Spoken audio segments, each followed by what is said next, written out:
All right. Hello, guys. Nice to finally meet you. And first of all, welcome to my channel. And congrats on your new or debut EP, Anomalia.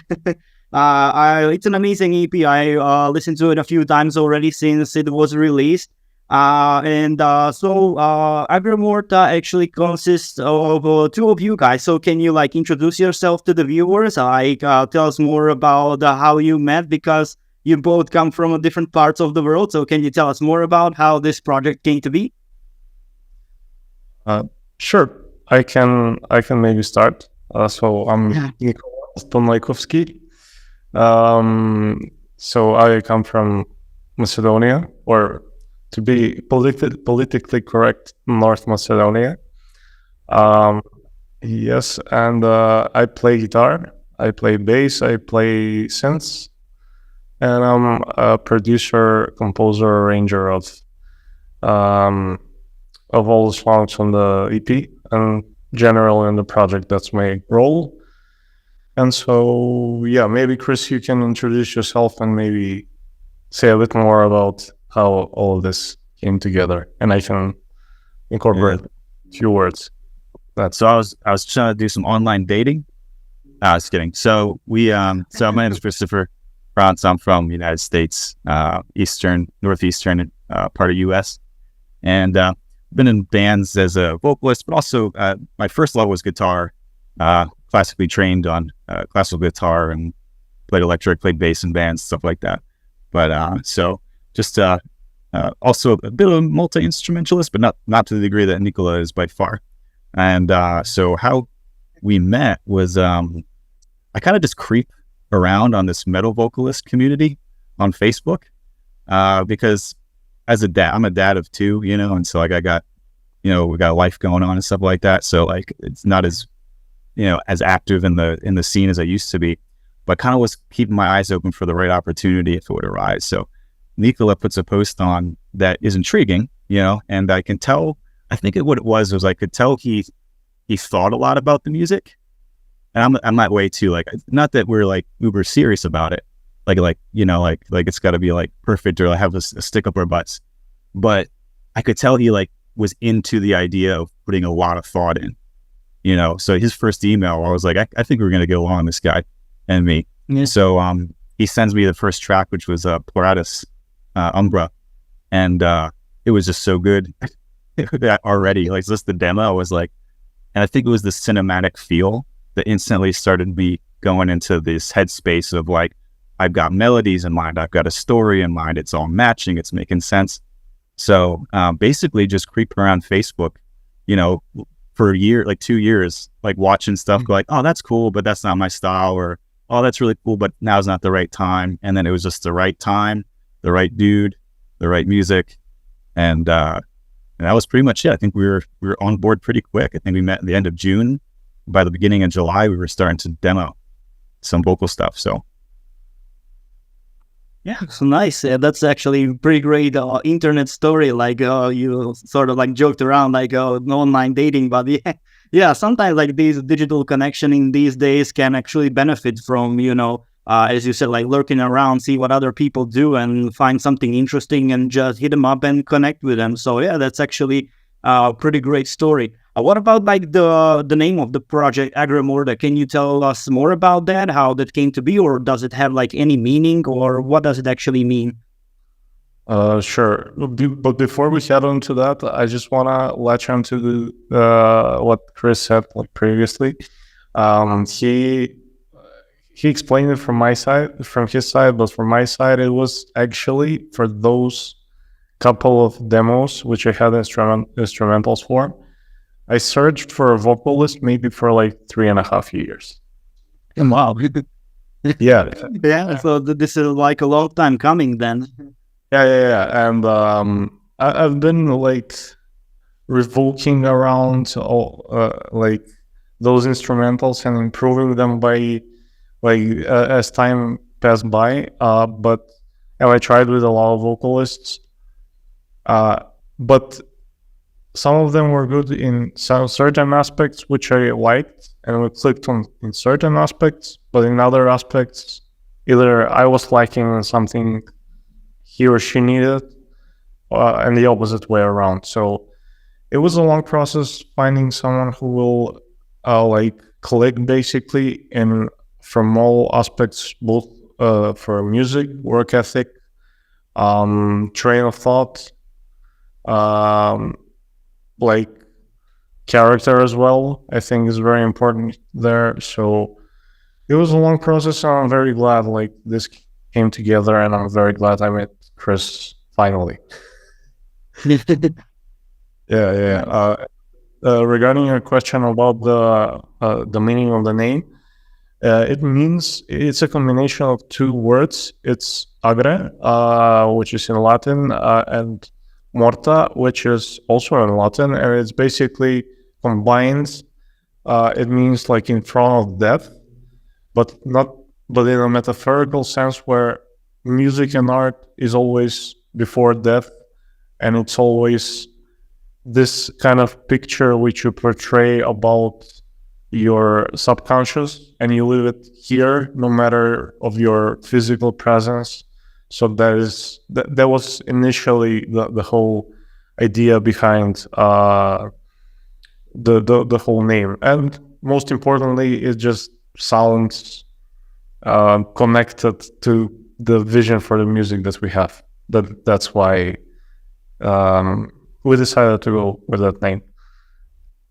Yeah, that's actually a pretty cool name now that you explain a little bit more about it. And also, I'm like a big fan of concept releases, and even bands like Coheed and Cambria, which they have like stories carried out through multiple albums that connect to a greater story, within their universe or something like that. So can you tell us more about the concept of your EP? What is the story like behind it? You wrote me some bits and pieces in your emails when you were asking me about the reaction to your song. So can you tell us more about that? Yeah. So, I mean, Nikola had like an idea about dystopian themes, about talking, kind of like commenting on the direction of society as a whole and the kind of mental state we get into as we progress technologically and philosophically.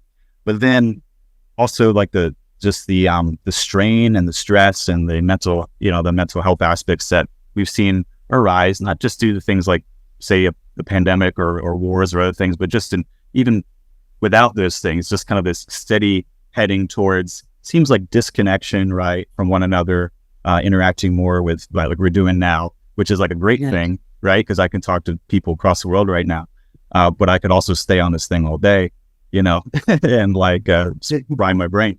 So anyway, but the thing that I really latched onto that Nikola said was this piece of, I think he said something, I don't know if I'll get it right in the head, but he was like, but like the hope, or like there's still some kind of shining little sliver of hope or ability to get through it all.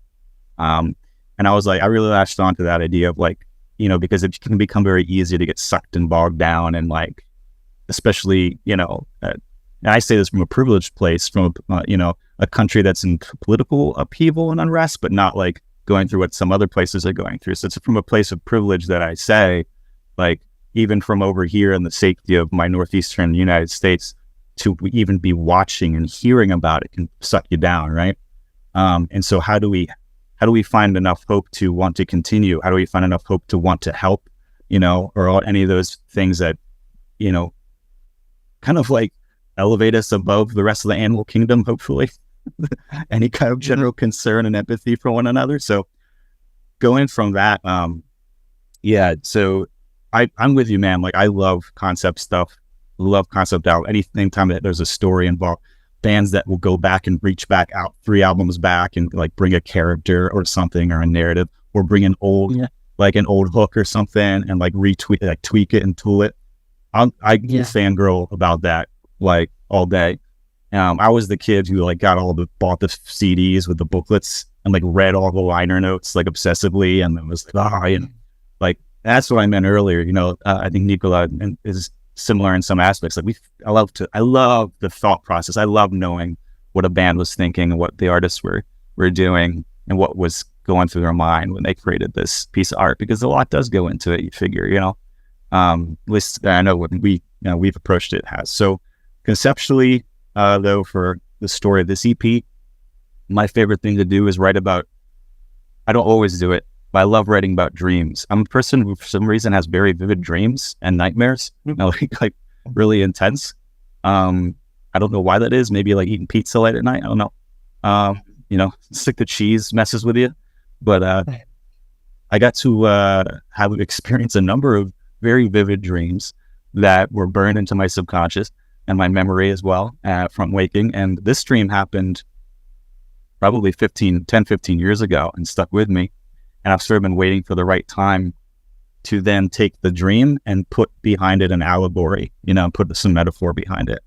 I don't like to use the word morality tale because of the weight of the word morality and what that can mean sometimes.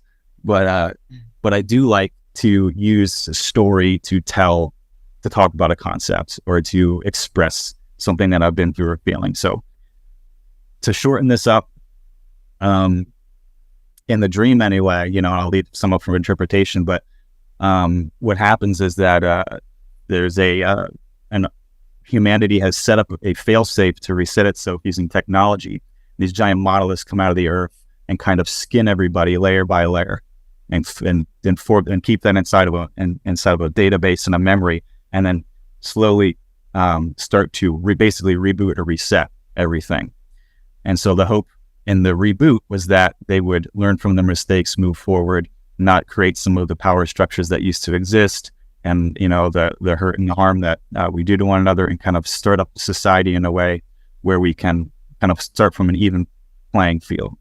But by the time everybody wakes up, we've seen a cycle where people have started to already create those power structures. They're assigning numbers and not names. Our main character wakes up and he has no memory of who he is exactly. He remembers why they did this. He remembers that that they rebooted themselves, but everyone's details of their past have been hidden.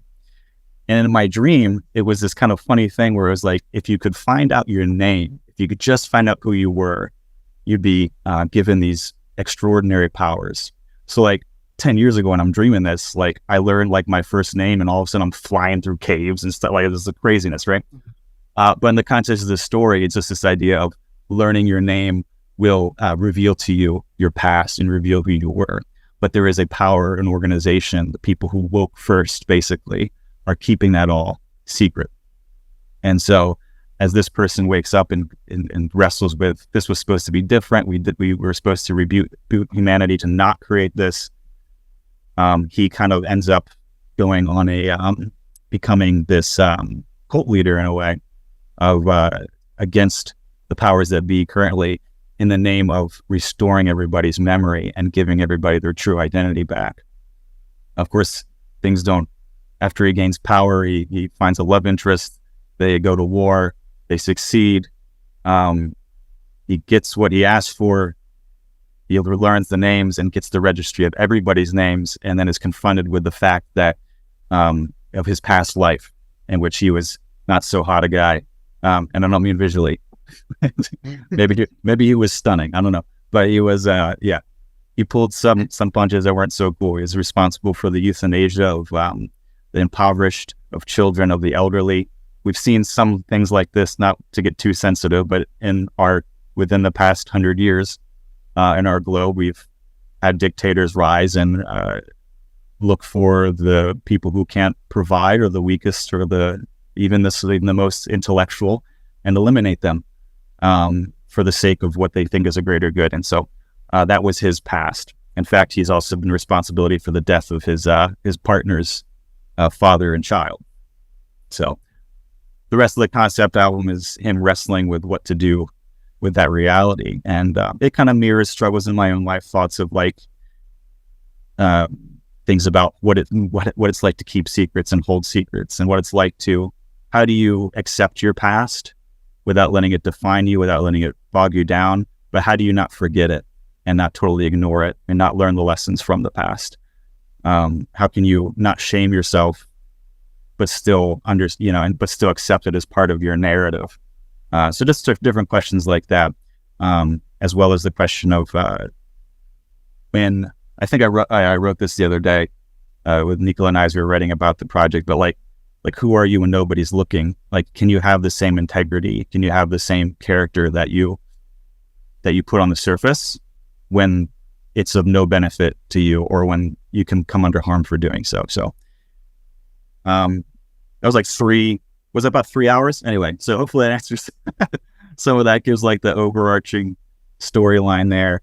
And of course, when you listen to the album, you hear what happens at the end and what the character decides to do. But that's where it came from. A crazy dream about waking up underground after being skinned alive and getting superpowers from learning your name, but then finding out you're not as great a person as you thought, and you're kind of a hypocrite.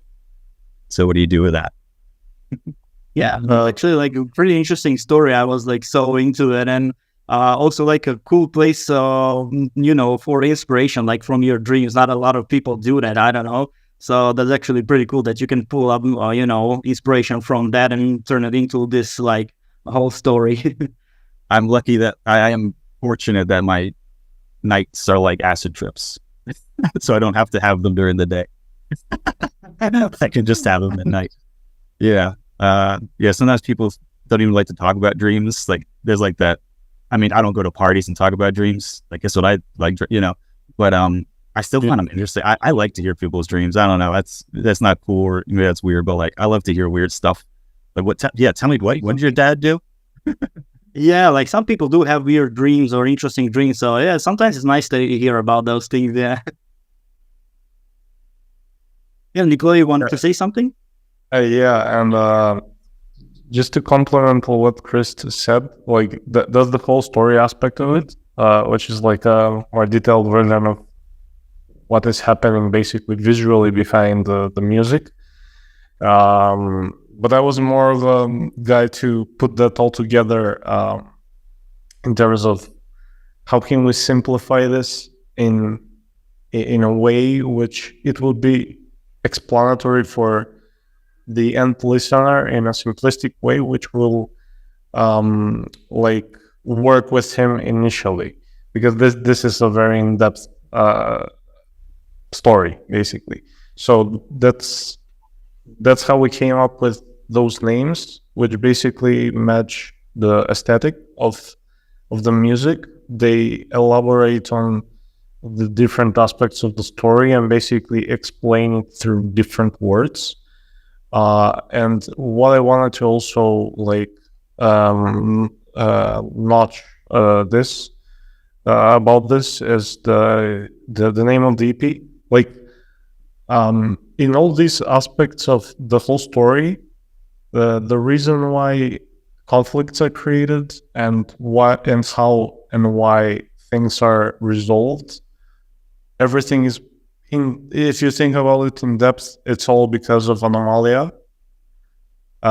It's because of Anomalia that the main character decided to unveil all the registry names, and that's how he saved a lot of people. And because his subconscious was bugging him because of his mistakes, and this is this kind of mistake that we have naturally. We're not programmed to be perfect, and that kind of small anomalia in us, doesn't matter if it's psychological or physical, it will trigger a change, and a change is what keeps us alive basically. So I think this is a generalization of the story and the music, incorporating both of those aspects, I guess, and putting basically position or a ground for the listener that can take it very like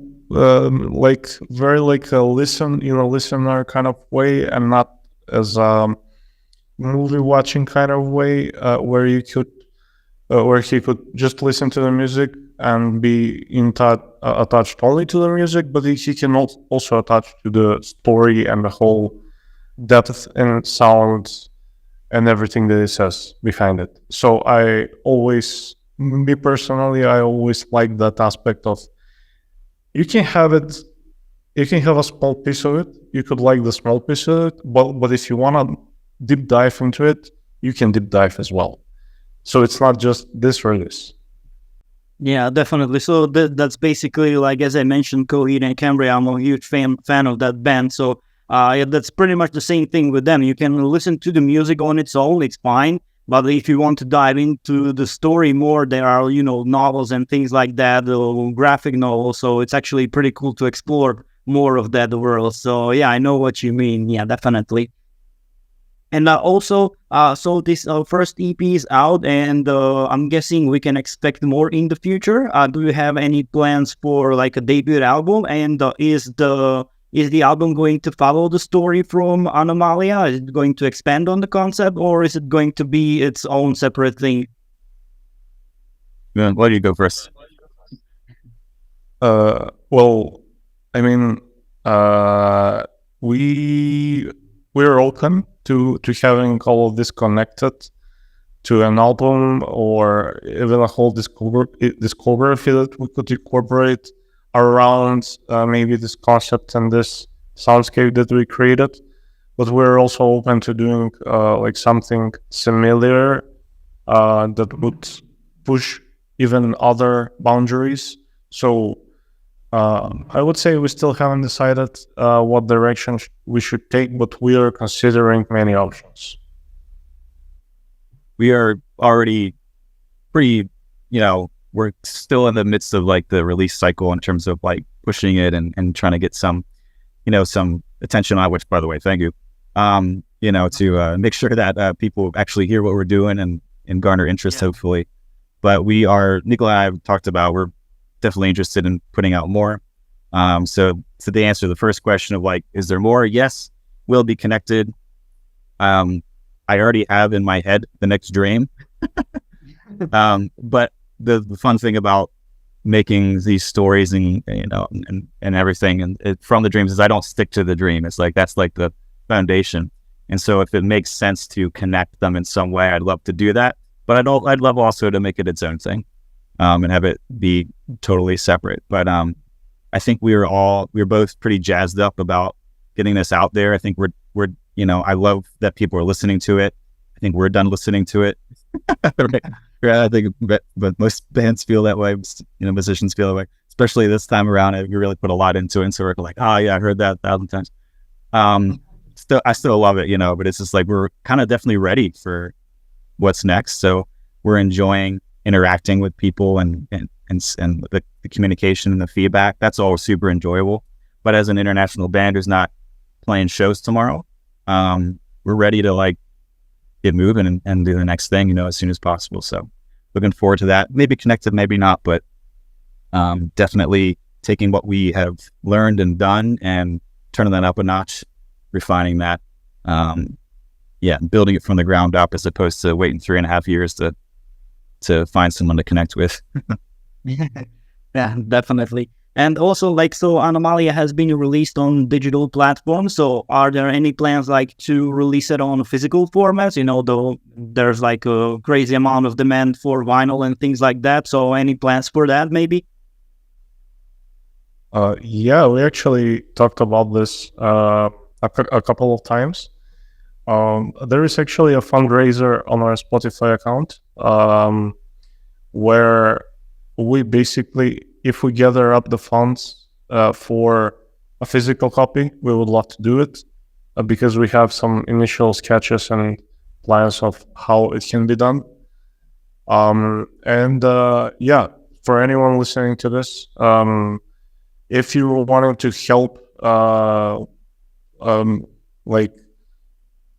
help the band gain, I guess, more traction, and if you're willing to get a physical copy, maybe it's a good idea to just go to our Spotify account and donate how much you want to donate.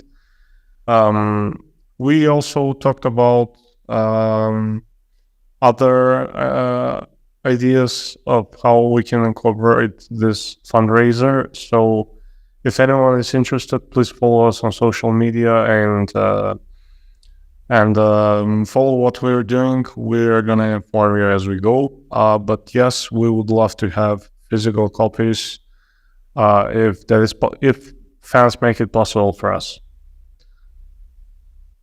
Yeah, so basically, like, yeah, it's all about connection. I didn't actually know about this, so I'll share the links in the description down below, so people can check out and donate if they want to. Hopefully, they will. I'll try to do my best to contribute as well because I love this project. So I would love to see it like in a physical format. I love to collect the records as well. I don't have like a huge collection, but I love to have music that I like on the vinyl at least. So. Also, we touched upon a little bit on the like the story side. Do you maybe think about writing some novel as similar to like COVID to accompany these releases, or something in the future maybe? Yeah, That so with cool. that idea? Yeah, I mean, kind of it's sort of like the same answer, but it's basically like with us not, we're not selling merch right now. We're not doing. I mean, where do you make the money? Right, usually, right? It's like from the tour.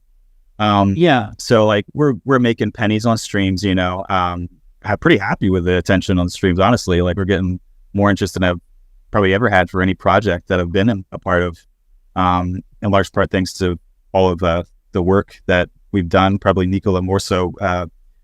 If I'm to be honest, he's been really great with like social media and like just research and everything. A little more of a ditz myself, but I think that if there was any interest, I would definitely spend the time to do such a thing. I've already, one thing I know, I met a dude on my last project who does really great animated music videos, like kind of like, I wouldn't call it an anime style necessarily, but like just an animated video. And I think that the music would be great for something like that. So even if it wasn't a like a novel form or a comic form, but even just like to make the story visually alive through animation could be really awesome. That costs about probably like $1,000 a pop probably.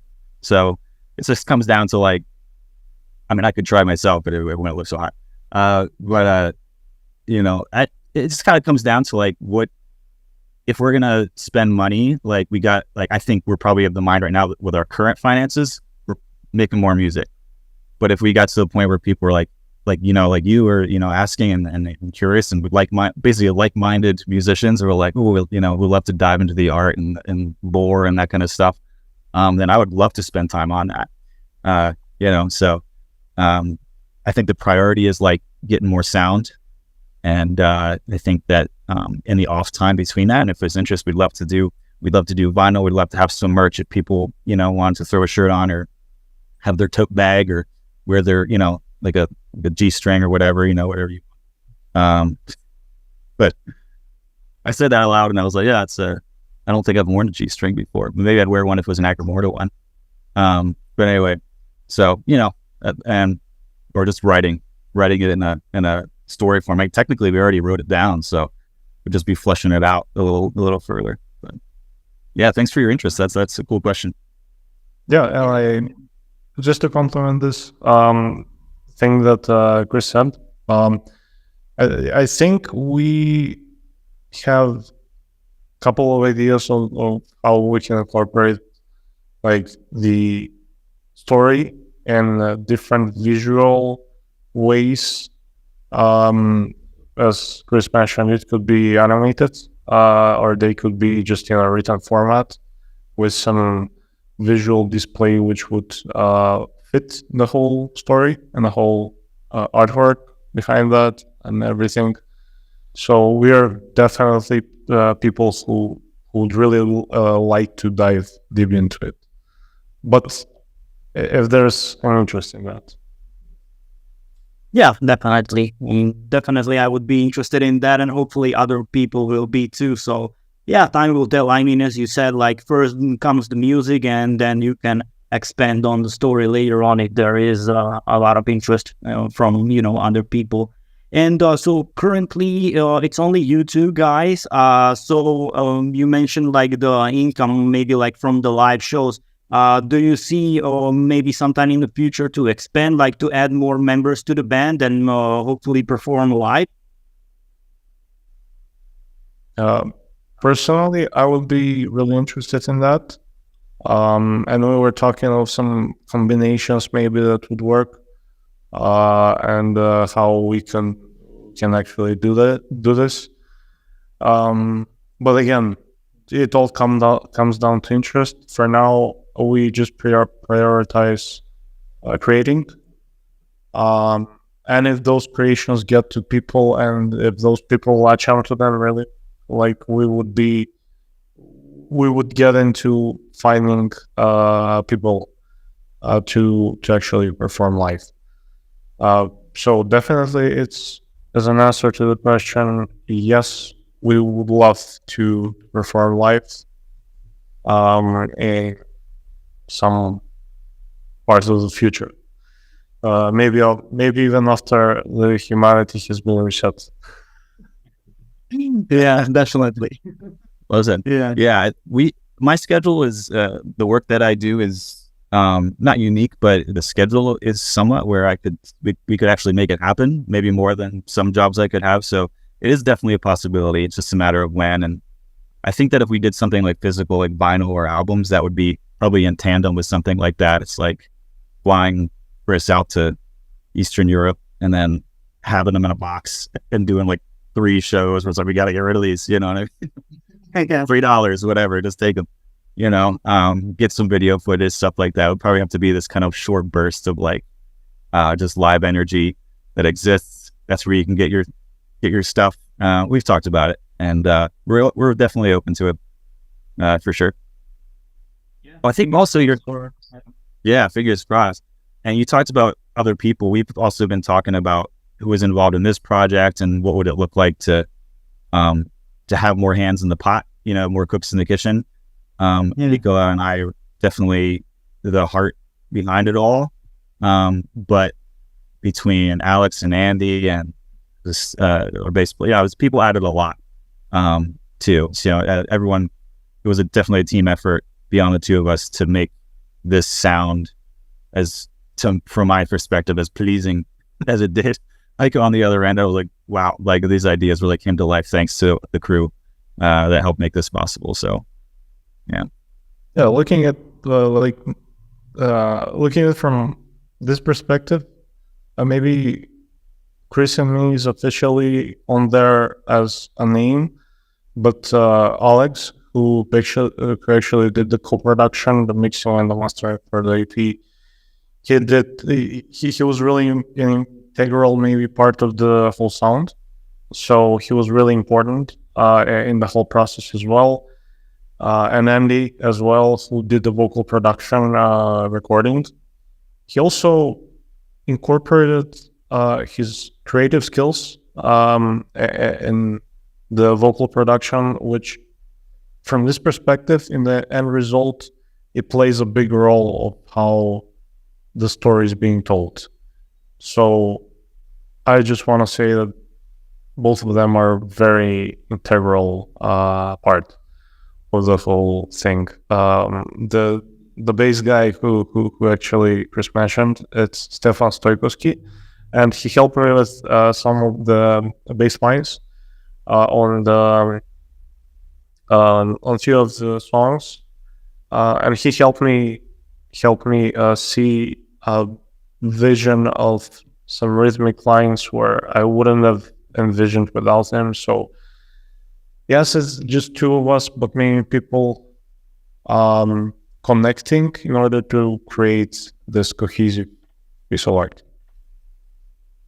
Right, great. So basically, you already have some people involved in this project that would most likely become like live members of the band, possibly, right? Yeah, we can hope. Yeah. Yeah. All right, guys. So I don't have like any more questions. So you basically answered all my questions that I had for you. So do you have like any message for the viewers out there, possibly new fans? I can go, then maybe Chris can finish out if he has anything. So I just love to say that all of this besides all of the other stuff, this is an international effort, and it shows people that all of us could basically connect no matter which part of the world you're at, and no matter what you do in life, no matter what race you are, no matter what anomalies you have, no matter what you are, we can connect and together we can create something beautiful. And I think this is just a message I want to get to the world, and hopefully get my words on as many places as possible about this. So I just want to finish out with that. Oh man, the tearjerker. Yeah. Yeah, I think I similarly ended the album with kind of like just wrapping it up. The last sentences are the kind of like, if you take nothing else, like, and it was a little bit for me too. Like when I do music, oftentimes it's a way of documenting like, this happened and I want to remember this about this moment. So it's personal for me, but I can share that learning or that experience with someone else. So I have basically music as a diary for me a lot of the time. And this EP rather was no different. And so at the end, just that message of like, two things of like killing your secrets. In other words, like finding somebody, having your one or your two or your three people with whom you are just completely vulnerable with, so that you don't have to hold on to things like shame or guilt or, those pieces that just drag us down and it kind of like wreck our lives and our behavior and everything, like find that connection with at least someone who you've killed every secret to, who you're willing to just spit it out. You don't, not necessarily on the internet, like, guess who I killed today, but like whatever, like just have somebody. And then, the next part of like, that's kind of just the same. Just find the people that you trust and trust them completely. As, and I think you can live in a way that will be much more free of cycles of behavior and pain. Yeah.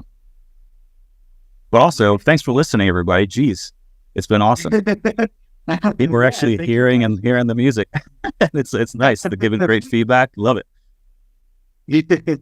Yeah. So, first of all, I mean, thank you for reaching out to me. Otherwise, I wouldn't even be aware of your band and project. So thank you for that. And, I wish you all the luck with this debut EP and the future music that you release as well. So, guys, thank you for taking the time of your day to meet up with me to have this chat. And hopefully I'll see you again soon, maybe even live.